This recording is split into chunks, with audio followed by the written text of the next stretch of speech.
Guys mentor Sunil Aastha speech and hearing care का YouTube channel और बात होती है ऑटिज्म और एडीएचडी के ऊपर। लेकिन आज थोड़ा सा ब्रेक ले लेते हैं यार, एक काम करते हैं, आज डिस्कस करते हैं किसी और डिसऑर्डर पर।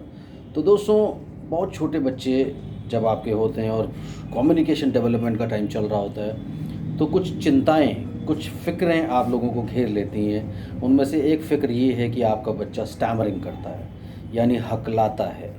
तो दोस्तों, हकलाहट के बारे में आज के वीडियो में बात करेंगे। आप चैनल को सब्सक्राइब कीजिए, लाइक कीजिए, शेयर कीजिए और सब लोगों में फैला दीजिए, क्योंकि यहाँ पर डिस्कस होते हैं speech disorders, hearing disorders, psychological disorder, counselling, child counselling, parent counselling, marital counselling.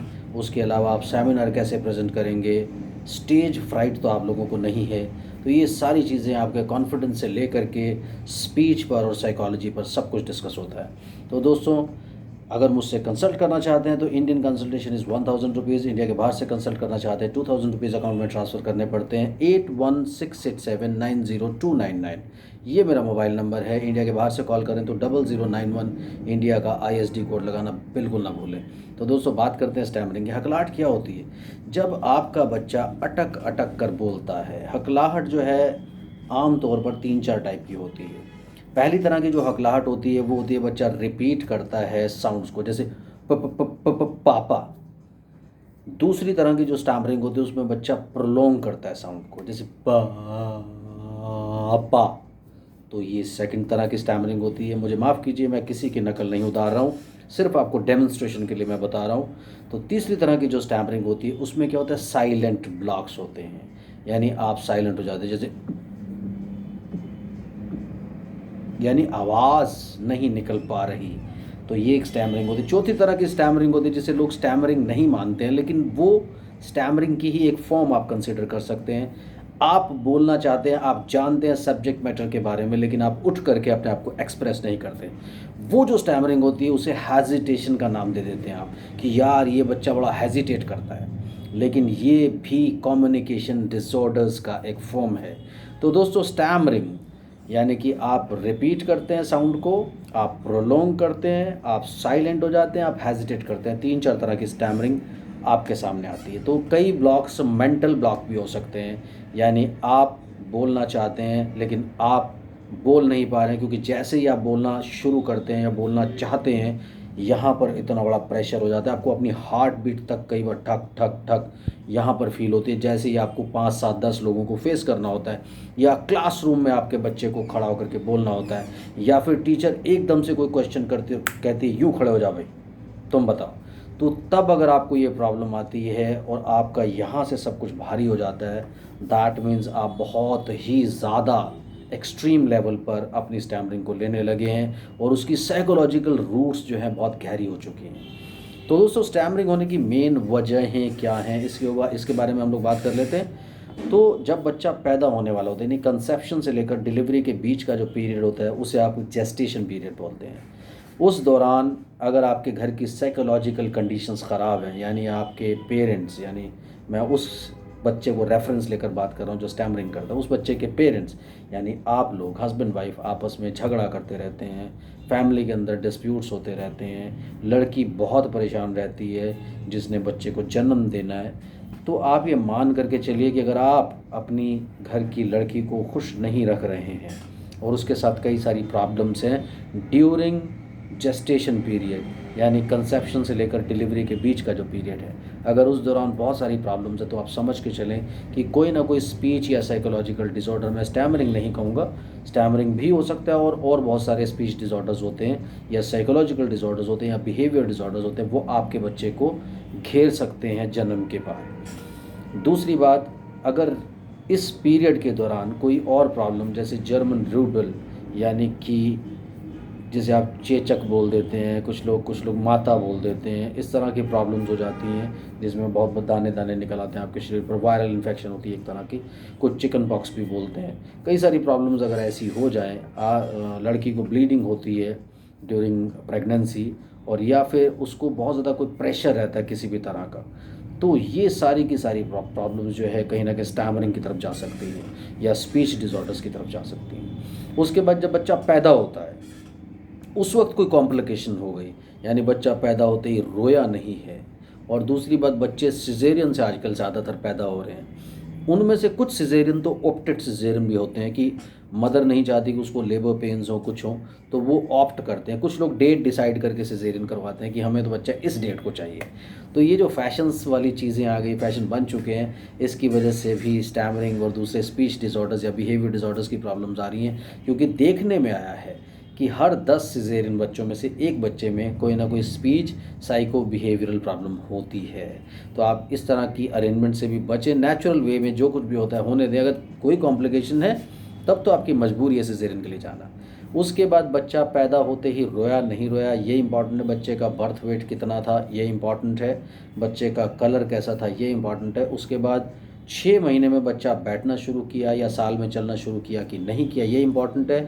बच्चे को पैदा होने के फ़ौरन बाद कोई निमोनिया, टाइफॉइड, जॉन्डिस, कोई ऐसी प्रॉब्लम तो नहीं हो गई, यानी कोई डिजीज़ तो नहीं होगी, ये इंपॉर्टेंट है। उसके बाद क्या होता है कि जैसे बच्चा 1 साल का हो गया, कुछ बच्चे लेट बोलते हैं। अब पेरेंट्स कहते हैं कि आप उसका बच्चा 6 साल का बोला था, वो 5 साल का बोला था। सब बच्चे एक जैसे नहीं होते। उसका बोल गया वो ठीक हो गया, हो सकता है आपका बोलने के बाद ठीक नहीं हो। तो जब बच्चों को ये फिर क्या फैशन बन जाता है कि आप बच्चे को क्या करते हैं कि बच्चा 2 साल, सवा 2 साल का हो, इसको किसी क्रैच में या नर्सरी में डाल दो कि दूसरे बच्चों के साथ बैठेगा तो ठीक हो जाएगा। तो कई बार क्या होता है कि वहाँ बाकी सब बच्चे बोल रहे हैं, क्योंकि आजकल 2 साल के बच्चे सेंटेंसेस में बात करते हैं। तो अगर आप अपने बच्चे को ऐसे बच्चे के साथ रख रहे हैं जो ऑलरेडी सेंटेंसेस में बात कर रहे हैं, उन बच्चों की वजह से क्या होता है कि ये बच्चा पेस बनाने की कोशिश करता है, लेकिन इसके जो स्पीच ऑर्गन्स हैं वो उतने अच्छे से डेवलप्ड नहीं है। तो वो क्या कहते हैं कि कहीं ना कहीं उनके साथ पेस बनाने के चक्कर में थोड़ा सा फास्ट करने की कोशिश करते हैं। जब वो फास्ट करने की कोशिश करते हैं तो फंबल करते तो स्टैमरिंग की प्रॉब्लम आती है। तो आपने यूजुअली देखा होगा स्टैमरिंग की प्रॉब्लम 2.5-3 साल की एज में शुरू होती है।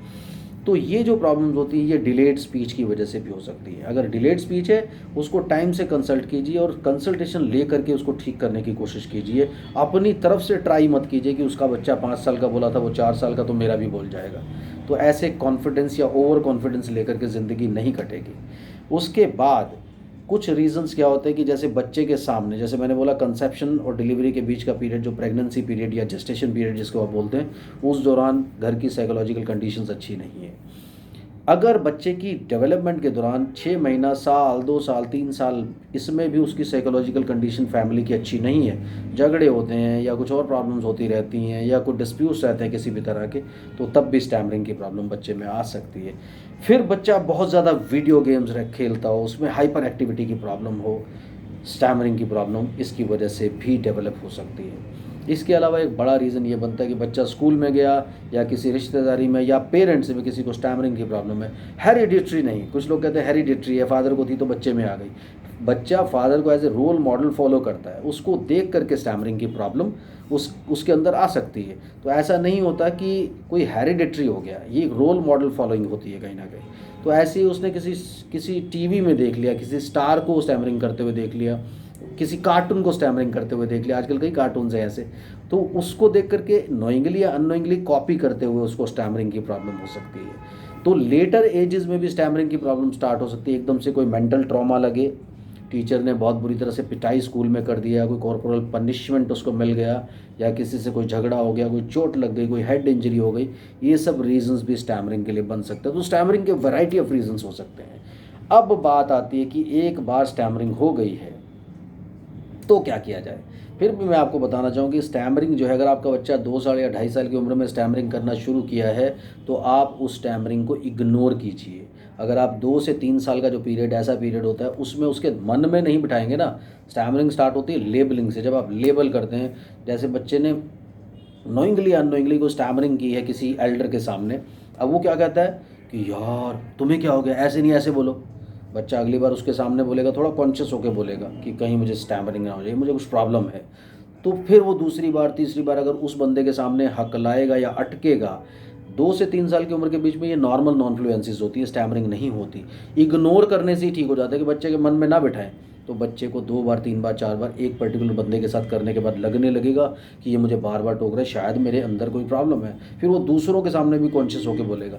जब वो इतना कॉन्शियस होकर हर बंदे के सामने बोलना शुरू करेगा, पहले फैमिली में डेवलप होती है स्टैमरिंग, आप लोगों की अपनी वजह से, क्योंकि आप अपने बच्चे को खुद लेबल कर रहे हो। 2 से 3 साल की उम्र में बार बार कहूँगा इग्नोर कर दो, स्टैमरिंग ऑटोमेटिकली ठीक हो जाएगी। लेकिन अगर बच्चा 3 साल से बड़ा हो गया है, ही नीड्स थेरेपी, उसकी थेरेपी ज़रूर कराएं। ज़बरदस्ती अपनी तरफ से कुछ ट्राई मत कीजिए। तो आपने लेबल किया स्टैमरिंग, उसकी वजह से नॉर्मली शुरू होती है।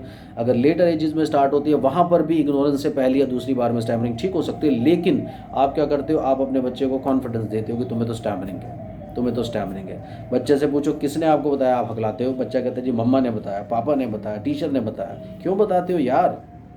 तो अगर आप के बच्चे को स्टैमरिंग हो चुकी है और उसकी एज 3 साल के ऊपर है, फ़ौरन उसको कंसल्ट कीजिए, मैं उसको ठीक करूँगा। मैं वर्ल्ड वाइड कंसल्टेशंस देता हूँ। मैंने अपना नंबर ऑलरेडी आपको बता दिया, थंबनेल में भी मेरा नंबर मिल जाएगा। सो आज ही कॉल करें और जल्दी से स्टैमरिंग को ठीक करिए। स्टैमरिंग के बारे में आज इतना ही, जल्दी ही दूसरे टॉपिक्स को लेकर के आपसे मिलूँगा। Bye bye.